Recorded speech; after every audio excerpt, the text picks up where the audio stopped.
First ఫ్లోర్కి వచ్చేసాము. అసలు what is this all about అంటే వి సోర్స్ ఓవర్సీస్ పదే ఫోకస్ చేస్తున్న పాయింట్ స్టూడెంట్ జేబులోంచి రూపాయి కూడా ఖర్చు పెట్టించకుండా ఎడ్యుకేషనల్ లోన్ ఇప్పిస్తున్నారు. దెన్ వాళ్ళకి కూడా స్కాలర్షిప్ వచ్చే అవకాశాలు ఉన్నాయి అండ్ దాంతోనే చదువు అంతా కంప్లీట్ అవుతుంది. కానీ ఇక్కడ మీరు తెలుసుకోవాల్సిన point you are answerable for every rupee what you spend అన్నది ఒక పాయింట్ ఉంది కదా. ఆ డబ్బులు దేనికి ఖర్చు పెడుతున్నామో మనం తెలుసుకోవాలి. సో బేసికల్గా ఒక స్టూడెంట్ ఫారెన్ వెళ్ళాలి చదువుకోవాలి అని అంటే వీసా ప్రాసెసింగ్ ఫీజు దగ్గర నుంచి ట్రావెల్ అకామిడేషన్ ఆ course related tuition fee most importantly laptops అవ్వచ్చు, బుక్స్ అవ్వచ్చు, స్టేషనరీ అవ్వచ్చు, ఇలా A to Z of all student నీడ్స్కి సంబంధించి వన్ స్టాప్ డెస్టినేషన్ ఏదైనా ఉంది అంటే అది మన రీసోర్స్. ఎక్స్ట్రాగా ఏ ఖర్చు ఏది ఫోర్స్ చేయరు, అంతా క్లియర్గా ఇది అవుతుంది, ఇది టర్మ్ ఫీజు, ఇంత మీరు పే చేయాలి. వీసా ప్రాసెసింగ్ ఫీజు దగ్గర నుంచి ఎవ్రీథింగ్ చెప్పేస్తారు కాబట్టి this is one stop destination అనేది నాకు ఇక్కడ అర్థమవుతుంది.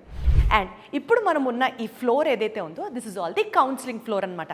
అంటే యూకే వెళ్ళాలనుకున్నా, ఏ దేశం వెళ్ళాలనుకున్నా ఒక స్టూడెంట్ ఇక్కడికి రావాలి అని అనుకున్నప్పుడు this is the place where ఏ దేశం వెళ్ళాలి, ఏ దేశంలో ఏ యూనివర్సిటీ బాగుంటుంది, ఏ యూనివర్సిటీ ప్రాస్పెక్ట్స్ ఏంటి, ఎక్కడ చదువుకుంటే వాళ్ళ గోల్ రీచ్ అవుతాం, ఇదంతా డెసిషన్ జరిగేది ఇక్కడే అనమాట. ఎందుకంటే మీరు చూస్తున్నారు ఇక్కడ ఉన్నటువంటి కౌన్సిలర్స్ ఎవరైతే ఉన్నారో more than 10 years of experience ఉంది వీళ్ళకి. ఏ యూనివర్సిటీ ఏ కోర్స్ ఆఫర్ చేయడంలో దిట్ట అన్నది వీళ్ళ కన్నా బాగా ఇంకా మార్కెట్లో ఎవరికి తెలియదనే చెప్పొచ్చు.